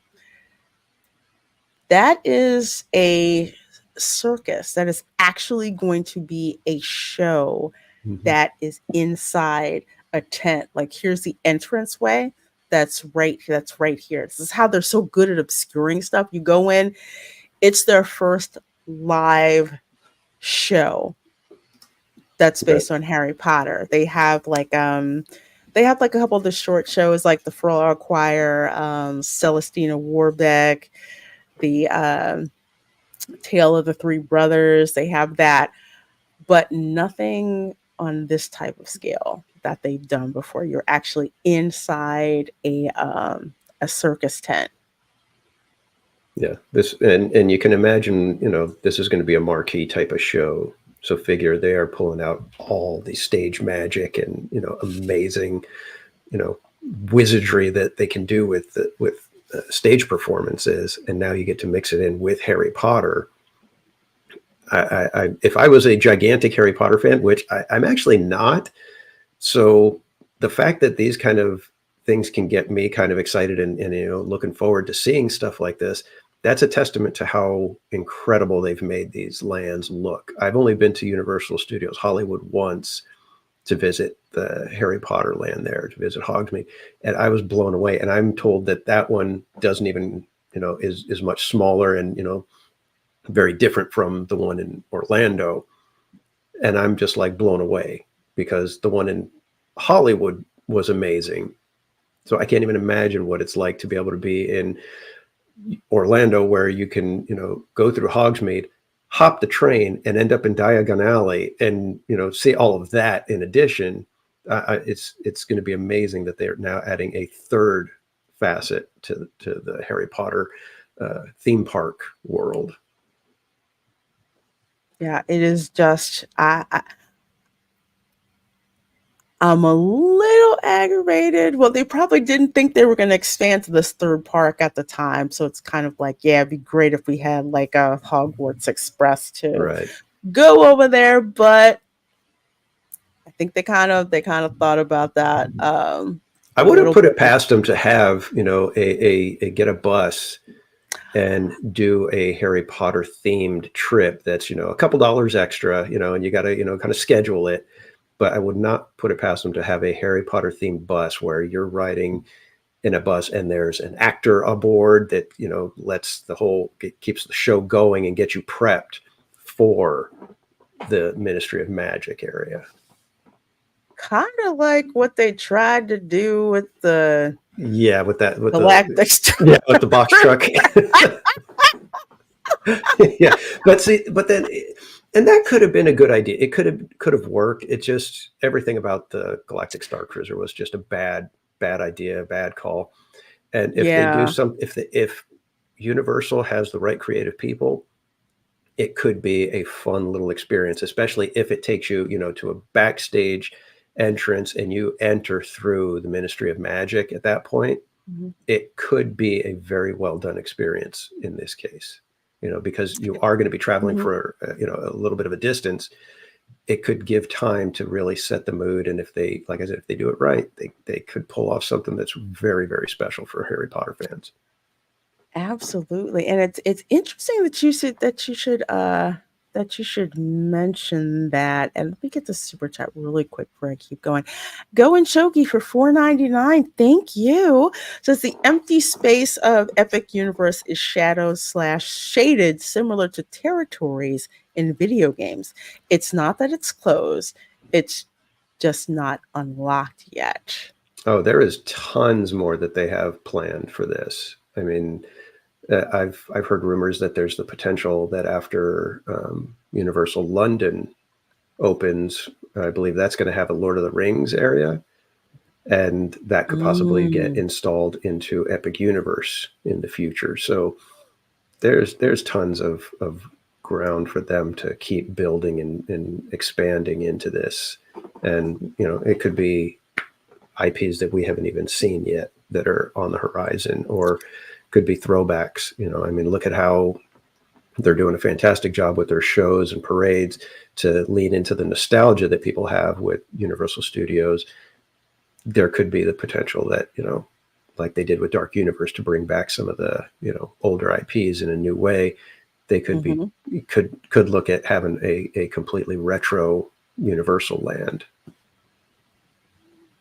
Absolutely. And that's just me off the cuff. There's no, there's nothing there, solid. That's just me saying, hey, no, dude, these because are ideas that I would be throwing out if I was there. And here's why I really think that you're onto something. Thank you for that, going Choki. Okay, so here I have Google Maps up here. So I go by this site at least about twice a week.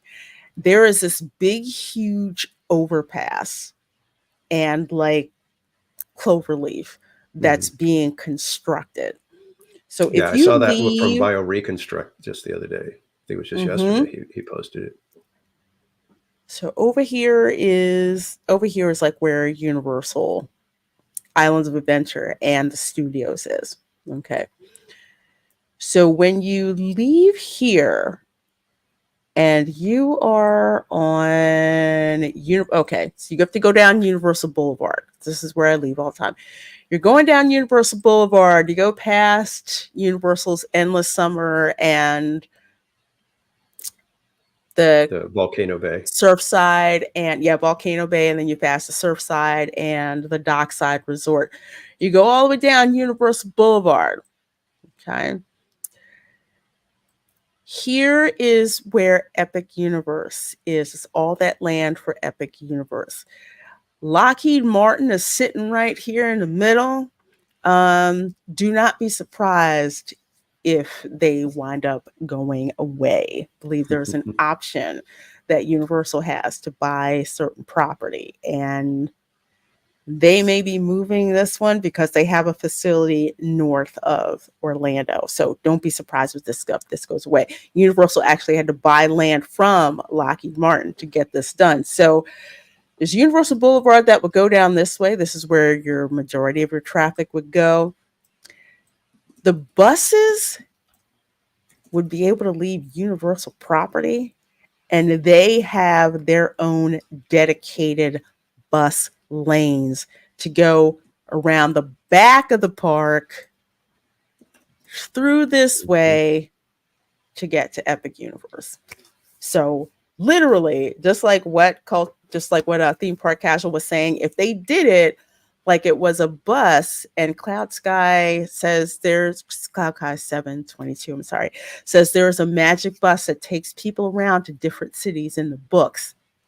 That would make 100 cents. You're not doing stop and go. Well, you're doing a little bit of stop and go, but there's literally lanes, just like at Disney World. This is the other reason why it kind of popped into my mind. There's certain places around Disney World property where there's dedicated bus lanes where only the buses get to go, so they're not stuck in Right. a whole lot of traffic. So I totally believe they do that, especially if they do it the same way that they do with the Hogwarts Express. Yeah. When you're in there, there's a reason why people are willing to wait an hour in that station, Oh, yeah. which is I mean, a perfect replica. it's an amazing show that they put on just in that little train ride.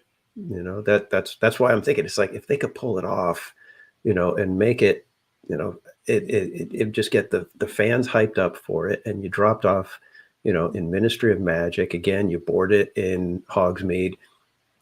It just and like I said, with Universal, the way they're like firing on all cylinders, it seems right now, they could easily pull something like this off to where people are like, I am going to be waiting for this bus. I'm going to pay a little extra for my trip down there, and it's going to be, you know, yet another fantastic experience that people, you know, are going to remember and tell their friends about. That's the other thing. It's everybody's going to be getting off that thing going, you have got to take the Hogwarts bus, you know, kind of thing or whatever.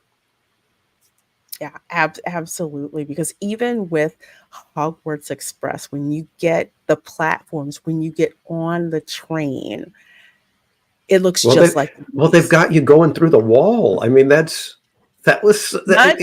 on. People slow down. They're like, no, you can go ahead. I'm trying to get video of this. Right. I want to see. I gotta get my family going through the wall. Go ahead. And yeah, but those are those magical little moments that we love about theme parks, and those are the things we look forward to.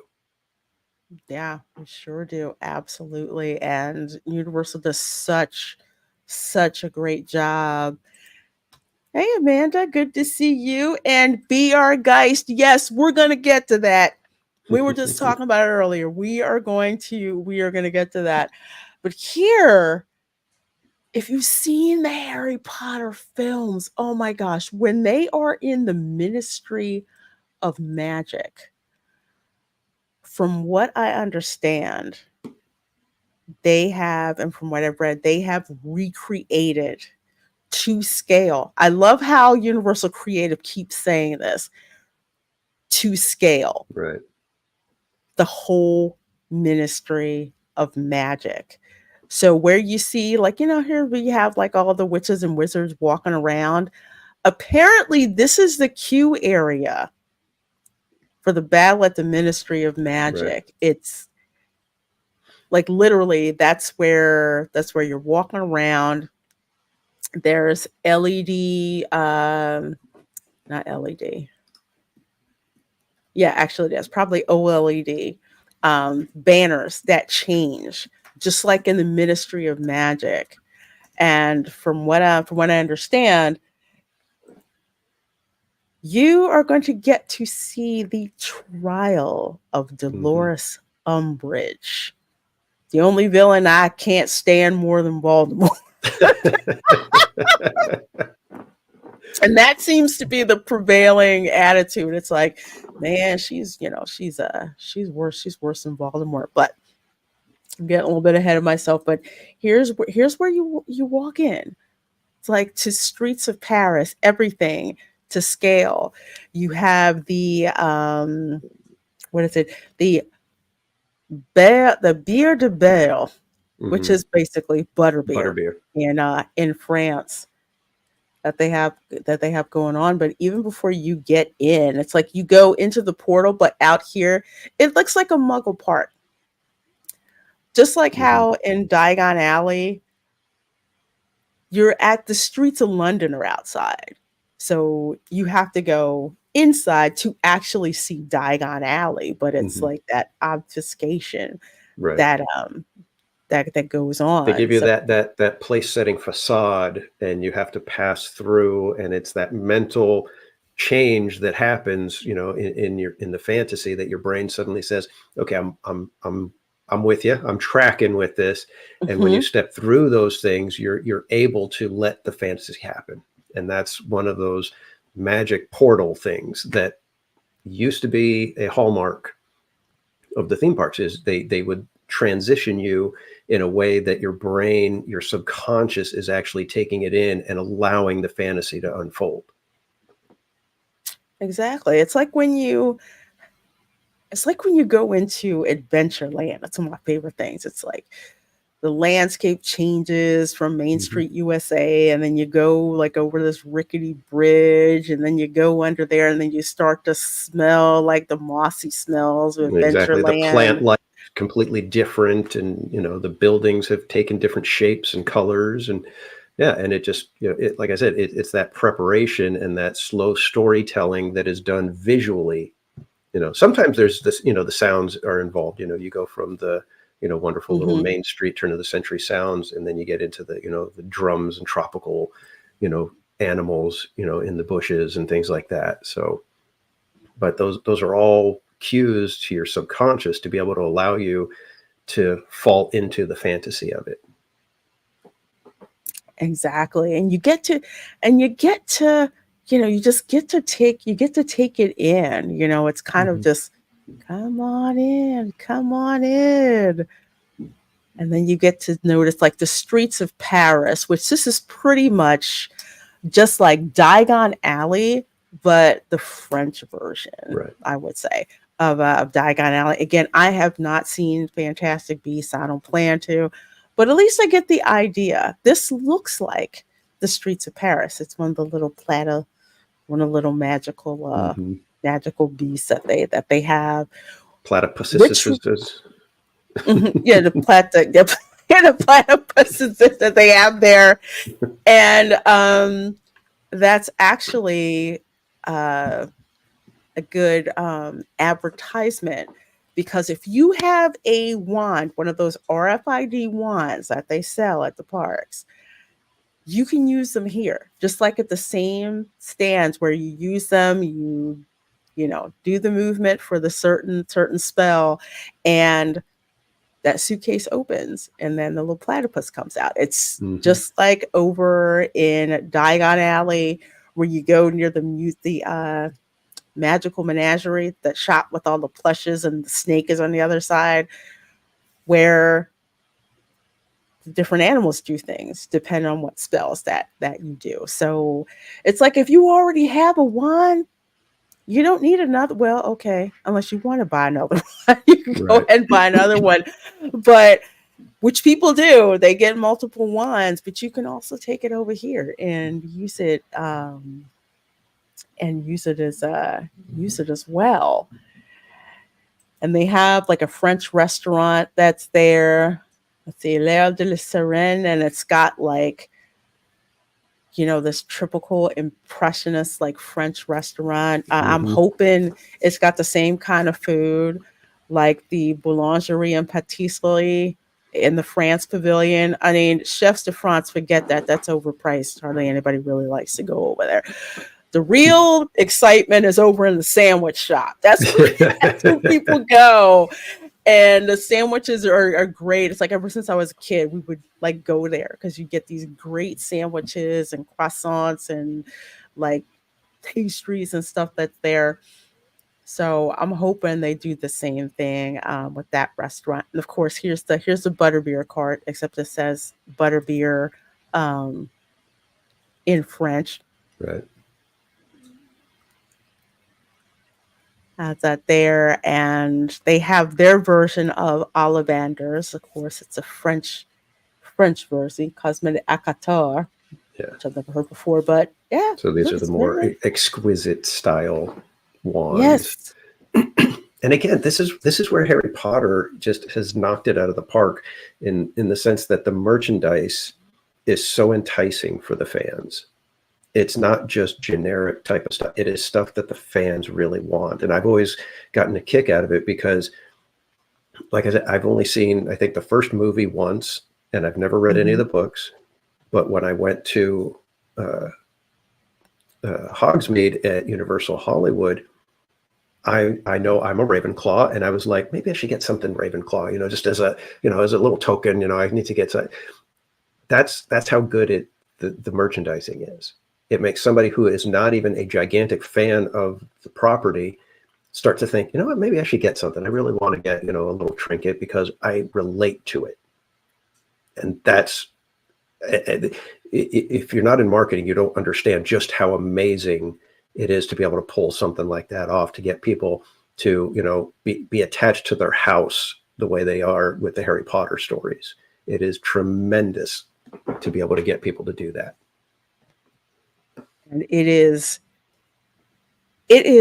amazing to watch. Again, theme park casual, like you were saying, for some people who probably have never seen the movie, or they've seen one movie, who just feel compelled. Okay, well, what house would I be in? And if I did, okay, well, what merchandise would I get? And it's just all the stuff that's there. Yeah. And people will just, well, I always talk about Slytherins. They seem to buy all the freaking merchandise. Mm-hmm. Slytherins, like, why don't you want to leave stuff, you know, for us? But the fans just eat it up. They do. They do. They have to get everything. It's like, I have to get the wand. I have to get the robe. I have to get the scarf. Got to get the socks. I got to get this. Got to get the patch. Got to get the pins. Got to get. It's amazing what they did, and it's no wonder Disney has been trying to chase that same, you know, magic that they have there. And I don't think Disney's quite nailed it yet. I mean, they've got the immersive lands. They've got, you know, Cars Land and Pandora, to some extent, Galaxy's Edge, but they don't have that magic of everything coming together, where it's the land, the merch, the attractions, the food. Harry Potter is this amazing little lightning in a bottle that, you know, it literally, you know, changed the theme park industry, because now everybody is chasing after that same type of thing, where it's, you know, a single IP, make it so immersive, get all the food, the merchandise, the attraction, everything to work together. But nobody's been able to pull it off quite the way Harry Potter has.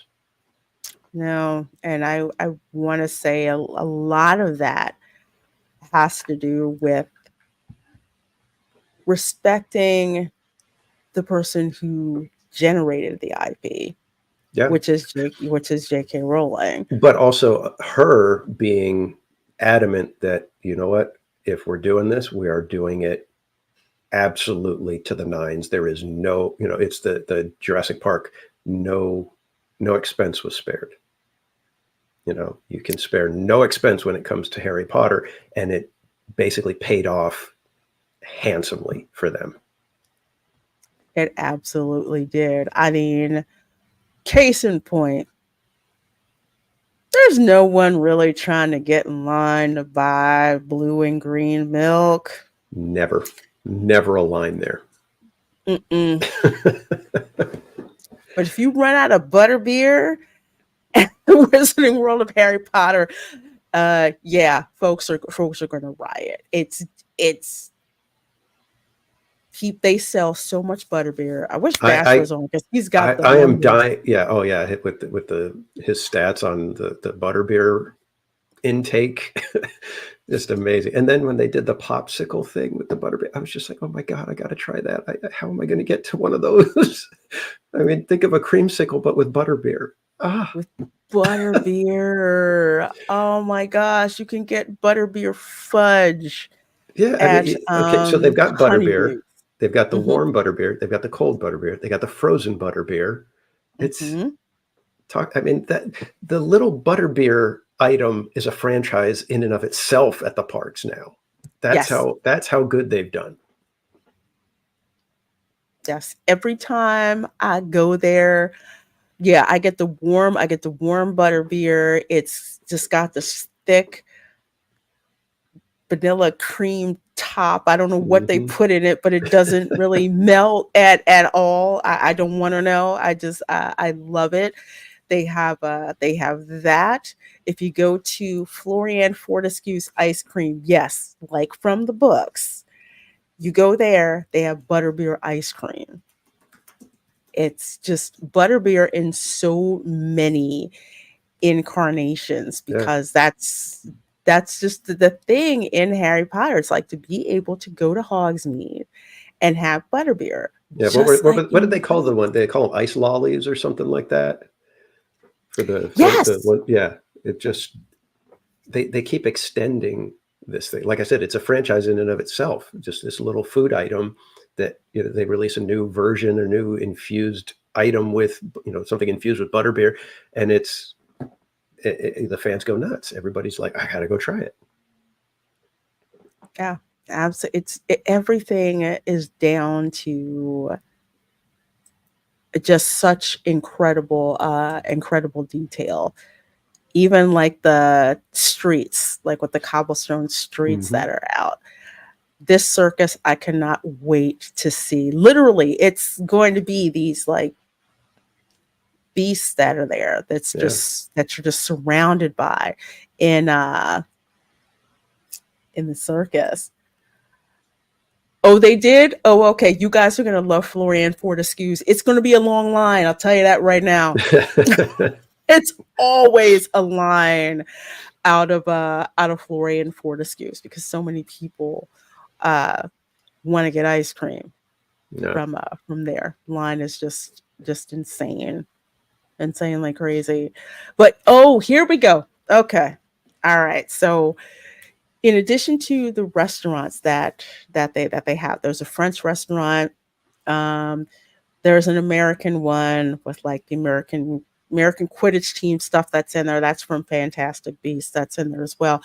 But there was also a French version of Nocturne Alley Mm.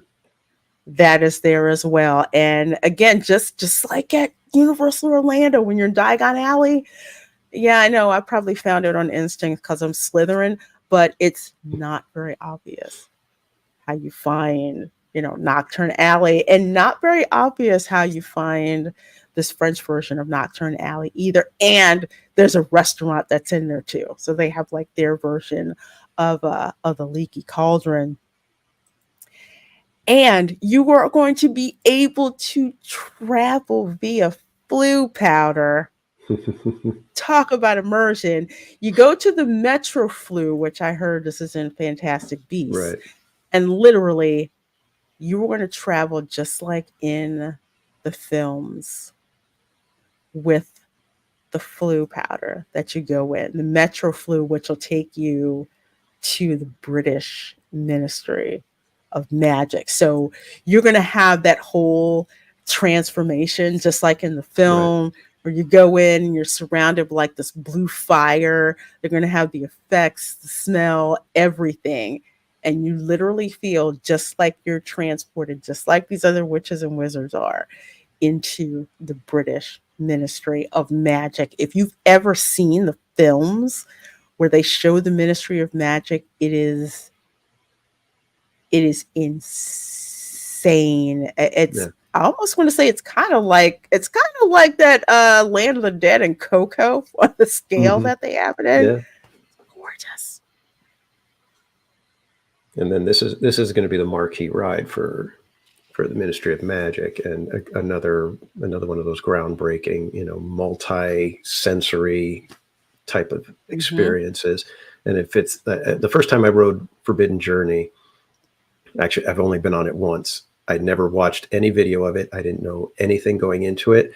I was blown away. I was just like, that was outrageous, insane, fun, scary, just everything. It was beyond anything I was expecting at all. So if they can keep doing stuff like that, this is going to be nuts. Well, with this one, they have put Harry Potter and the Forbidden Journey, how that ride vehicle is by the same company. Couple that with the vehicles from Tower Terror. Mm-hmm. How that's a single vehicle. It's like it goes up and then it just kind of rolls on its own, even though it's on a guided track. Basically, those two ride systems Right. together. Because in the films, you see like when they're going through the Ministry of Magic, it's an omnidirectional Right. vehicle. And then with the way they can use the screens and, you know, slight motion, it's like they'll make you feel like you're whizzing through these corridors and going up, you know, who knows how many stories. It's going to be crazy. Absolutely nuts. This is the queue. Like literally, this is the queue area. When you go through the metro flu and you show up, just like in the film, this is literally the queue area that you get to walk around in. And again, it's one of those queues where you're so busy looking around, you're just like, wait, it's not time to ride yet, is it? Is it? No, I don't want to go. Yeah, I know. That's kind of how I felt when I went to Universal. There was like it was a walk on for Forbidden Journey, so we just like kind of breezed through the queue, and I'm like, I kind of want to stop and watch these things because the moving portraits look amazing, all the gigantic, you know, the hall or room that has just the, you know, tower of photos or paintings and everything, and then all the different little knickknacks and stuff that you can see and walk through is just on a scale that you don't expect when you're standing on the outside of it. And that's, you know, another part of the magic is you're looking at something and you're going, okay, that looks kind of cool. And then you step into it and you're just like, oh my God, there was no way I would have thought all this is here. No, it's the same thing. Like if you ride Hagrid's motorbike adventure, when you go through the castle part that they have there, like the dilapidated castle, in one portion of the castle, they have like one of the mermaid eggs from the Goblet of Fire film. And it's just like hidden, you know, up in there. And if you had to breeze by, you would not see it. Yeah. You would totally I'm sure there was tons of stuff I missed. It's and even with the queues as well, with the shops. Remember how Disney would make the different shops very distinctive? Everything down to like the architecture, to the artwork, to the painting, to how the scale of it is, to the point where you forget to look up and you should look up and there's yet more stuff that's out there. That's how all the shops are in the Wizarding World of Harry Potter. It is just it's insane. And speaking of insane, now they're showing how the ride vehicles are. Like literally, that's how they're going to be. They're omnidirectional. So it's like mixing Harry Potter and the Forbidden Journey and the ride vehicles from the Tower of Terror. Yeah. And this is like at one of them. You can see how the seating is. And these are animatronics that are around. You're going to have Death Eaters and all of that. Yeah, there's been footage of the Death Eater, and it looks like it's an actor, but everybody's like, no, that's an animatronic. That it's this one right here. That's it. Yeah, and you the way it moves, you think it's an actor, but that's actually an animatronic. It's the same. I'm going to say it's the same style animatronic that they're using in Dark Universe as well. The one where they showed you of like the Wolfman, the same thing. So I don't know which version this is. Again, you've got Universal creative people who used to work in Imagineering. And from what I've heard, when you hear Universal creative employees talk about what they've done with Dark Universe, they were hitting the wall, the limits of existing technology. Yeah. So they had to basically say, okay, what's the next step that we can do to do this? So they just, they were pushing and yet going above the limits of current technology. So it makes I'm curious that when this comes out, how these animatronics are going to compare to, let's say, the ones that are in Tiana's Bayou Adventure when they're working. Right. Okay. Yeah, and that's always my big thing right now. It's like we're looking at all these announcements from Universal. It looks great, looks fantastic. Anything can look fantastic when you're given, quick little 3-second blips of stuff. So the real test is going to be when there's, massive amounts of people and there is a crush on these attractions and they have to function for 16 hours straight. that's going to be the test. If Universal can get it to where everything works, not only is that going to be a hit for them, it's going to be a hit against Disney right now, because Disney is right now, it just has this notorious track record for things breaking down when they launch. And if Universal pulls off a flawless opening, and can sustain it, then the fans are going to be talking about it, because I'm already looking for it. It's like, let's see how you guys pull off, because we give Disney a bunch of crud when they open something and it's not 100% or it breaks down right away. We nail them to the wall on that stuff. And Universal, with what they're doing, with how well they've been doing, that needs to be the same standard. And if they don't pull it off, then we need to let them have it too, and say, okay, look, it's wonderful you guys are trying this and pushing the limits, but if it's going to end up being a poor experience for the fans, you need to wait until the tech is, caught up to what you guys want to do, because it's not good when we get a halfway done show. That's my thing. So I'm waiting to see if they pull it off, because I haven't seen Universal really, have big stumbles.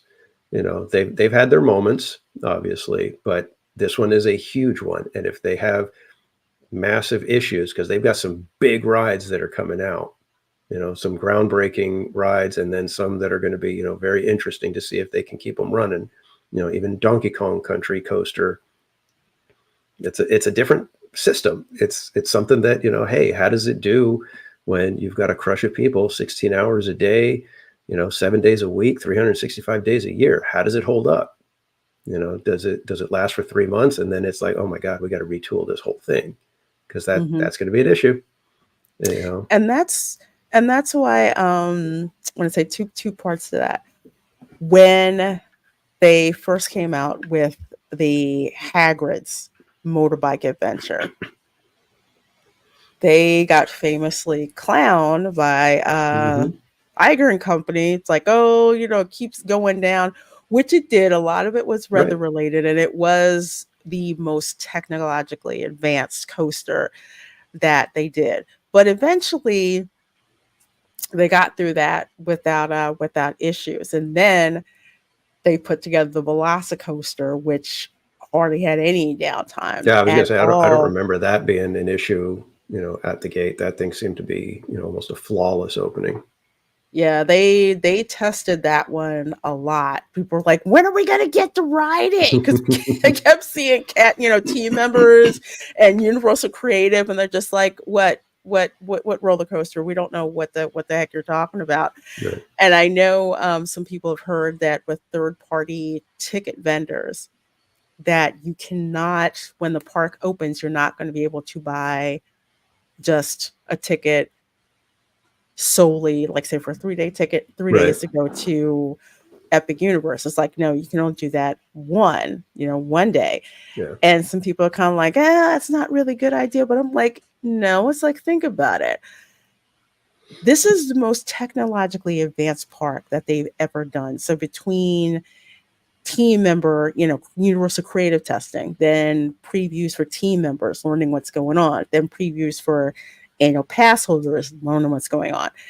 I would rather them limit capacity to figure out, iron things out, finding out how to adjust when you do have that heavy steady state load, right? Than opposed to, hey, everybody come on in and overwhelm the system. It's like, nah. So I can kind of deal with that. And they can always adjust. They can always adjust. That's the thing. It's like, the tickets, you can purchase, if they're saying, you need to purchase a 3-day ticket and only 1 day is valid at Epic, there's always that subject to change. So they could easily say, you know what, due to popular demand and everybody looking forward to this, we're going to go ahead and let you use all 3 days at Epic if that's what you want to do. If they're seeing that, hey, this isn't getting us the crowd levels we need or we want, then they can always adjust. And then, hey, we've got a special running for just this week or something. They've got all kinds of marketing tricks to be able to, adjust at that point. But I agree, it is better for them to limit it and get their get their legs under them, make sure the park is running the way they need it to run, and then, slowly ramp up the crowds if needed. Yeah, absolutely. Because it's like you don't want to half-ass this, and I think Yeah. they've pretty much been learning how to do that.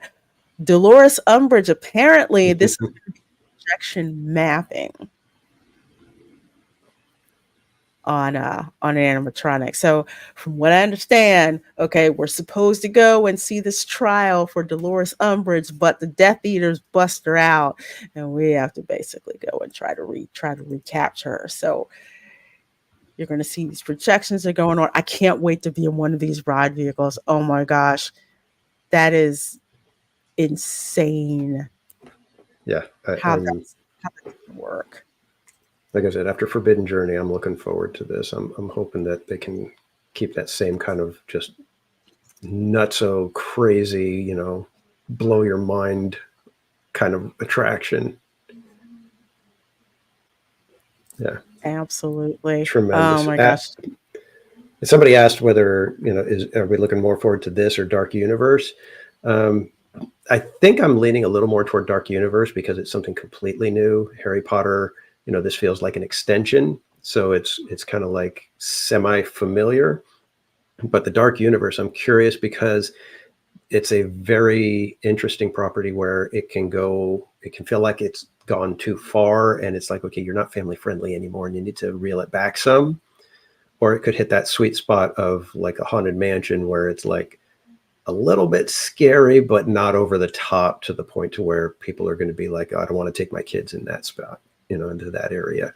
So it'll be interesting to see that. And I'm curious. I'm hoping they hit the sweet spot. I'm hoping that they don't go overboard because I'm not a huge horror fan, and I prefer to keep those kind of things. This will answer the question. Yeah. Yes. For me, I thought it was going to be Super Nintendo. Yeah, of course. That's right. Definitely what the main reason I'm going. But the scale of what they have for Dark Universe is just amazing with what they're doing and recreating. I want to say it's probably like on the level of Goosebumps, where it's kind of like that PG-13 sort of area. It's like if they wanted to ramp it up, they probably could. I'm probably at like a private event. Right. But in that spot where it's relatable, but it's not like crazy horror movies scary. Right. Yeah. That's the thing. It's like if they could have it to where it's got levels to it, where it's like, okay, at Halloween time, it's a special, hard ticket event, and it's this tiny little private party kind of thing, very exclusive, and they ramp it up, and it's like, if you're a horror fan, this is where you want to be. Great. But I do want them to keep it family friendly. I'd like to be able to keep it so that the younger set doesn't, the families don't have to sit there and say we have to avoid that area. Exactly. It's for me, because I love classic literature. I'm just like, look, it's gonna look like a Bram Stoker novel or a Mary Shelley novel, come to life. And how many kids probably like, yeah, I went, we got to walk through the mansion and stuff like that. I wonder what the book is like. So I think if they keep it like that, again, like Haunted Mansion level, bit more, let's put it this way. Remember when the Haunted Mansion cast members were very dour and they didn't smile? Right. And, you say hello and they tell you goodbye and like, we hope you survive. Right. Yeah. Yeah. That's exactly it. And I'm looking for, I have no idea when I'm going to be able to get to Epic Universe, but I'm looking I want to see the vibe in Dark Universe, because that's my thing. It's like, I'm not big on the gore and, jump scare kind of thing of the Halloween events. Give me a good Halloween vibe, like at Knott's Berry Farm when you're walking through Ghost Town. It's like it sets a mood, and it's just fun to be in there. It's like, man, this is cool. And all it needs is a vibe. It doesn't have to have all the, like I said, the gore and the slasher Mm. stuff, or the, big jump scares all the time. If it's got a good vibe, I think that is going to be what makes it a home run. I think if they just have like that gothic castle, the classic, there's the thunder and the lightning and this Right. creepy castle, Yeah. on the hill. I think that's going to be perfect. No, they do not have the Weasley Burrow. I wish that they would. Who's to say that they might not do that? I know that'd be cool. It broke my heart what happened to the Weasley's house. Man, that was so darn sad. Let's see. BR Guy says the only interesting parts of the Fantastic Beasts films were seeing the magical world outside of England and the beasts, so they're wisely leaning into those aspects only. Hmm. Yeah, I agree, because I'm just like, it's like, why do I want to be in France? That doesn't track with the other films. But I see how they're doing that, and that who doesn't love a circus? Who doesn't love a circus? And let's say, I know I really was trying to hurry up to try to finish up, but I can't leave without showing you Yeah. guys this. Oh my gosh. Okay, so that there, that is Toothless. They are doing testing. Isle of Berk for How to Train Your Dragon. They said they're going to have dragons that are going to be out and flying around. That's some of the test footage That's going to be crazy. of It's Toothless. going to Oh be my so gosh. much fun. Can you imagine? I saw this, and I heard they were going to do it. I'm like, okay, but then to actually see it, I'm Yeah. like, it's a darn dragon. And who knows what else they can do? I mean, right now we're only seeing the one. Who knows if they can have a flock of dragons come grooving by every now and then? They're supposed to have several dragons. I think some of them that are actually like fire breathing dragons that they're gonna have. That was the thing they wanted, for you to be immersed, to feel like you are in the land of dragons. So not only are they going to have Toothless flying around, other dragons flying around, but you also will get to meet Toothless, that animatronic, where you get to recreate that moment where Hiccup tries to touch Toothless on the head, and just watching like the Universal creative folks talking about it, it looked like they were tearing up. But that's the thing. It's like you could take a movie that, maybe it's not, a Disney-sized epic, blockbuster kind of thing, but it's got its fans. It's a franchise now. And if you have those moments, those are the things that people remember. When you get that moment of magic happening like that, that is what sticks with people. And like I said, when you're seeing a dragon flying around, people have been, kind of, down on the whole Isle of Berk thing. You got flying dragons now. It's like every one of these lands has something where you're just like, wow, they're pushing the limits on what they can do in these different areas. This one, think about being a 6-year-old kid and a dragon goes flying by as you're waiting in line to get on one of the rides or whatever, and then you get to go meet Toothless. It's just like they're setting this up to be a fantastic park, and like I said, I really hope they nail it when it comes time, because this could be something that again rocks the industry a little bit. Yeah, I agree. I mean, I saw How to Train Your Dragon, the movies, with my daughter, and it's like, I love the Light Fury. So it's like, I saw it, I'm like, okay, I gotta grab it. It's scary. Again, their marketing is on point, because it's just, you see stuff and it's like, you have to have it. And in the Epic Universe Preview Center, all that Super Mario merchandise, people are just like combing over it and getting it. But they also go buy the How to Train Your Dragon merch too, like the popcorn buckets and the plushies and and all the stuff that's there. It is going to be an absolutely awesome thing. Next headline: Frying Dragon hacked by Goonie crew of 7th grader. Yeah. Yeah. Oh gosh. Let's hope not. Yeah. Let's hope they've got a good enough firewall that they won't have that happen. Although I will say it's going to be pretty cool if you're driving on either Sand Lake Road or Universal Boulevard or on I-4 and you see dragons flying around. Oh, well, it's gonna be crazy. I went a little bit over than I planned to. So thank you so much, Theme Park Casual, for hanging out with us for the show.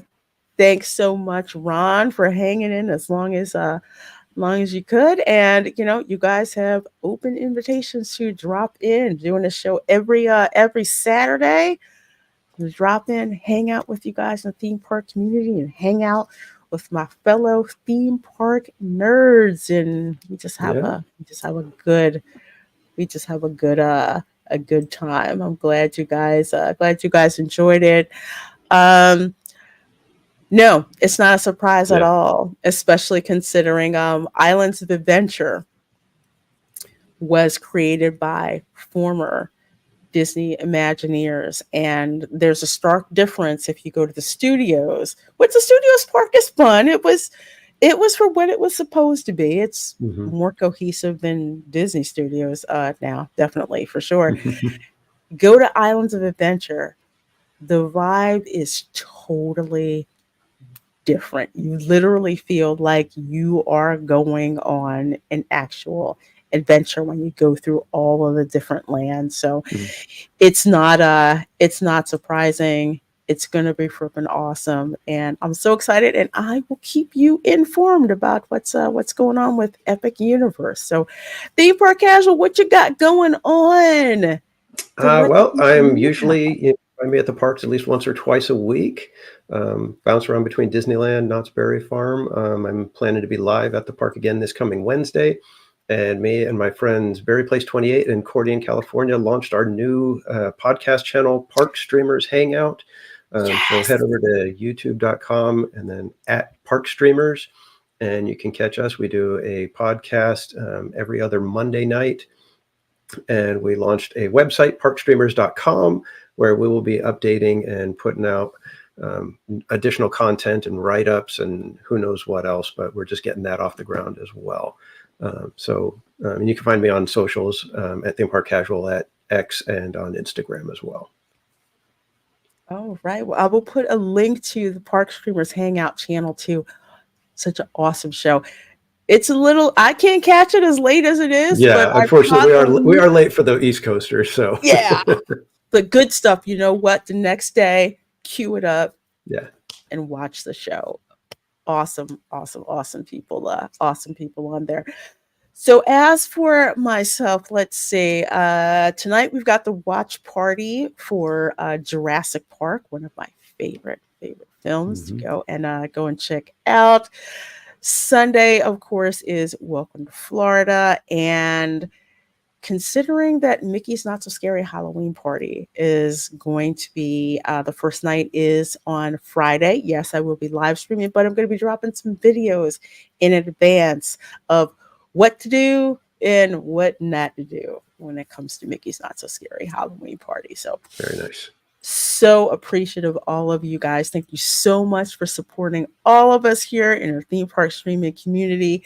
You guys have an amazing rest of your day, and we will catch you next time. Bye. See you, kids.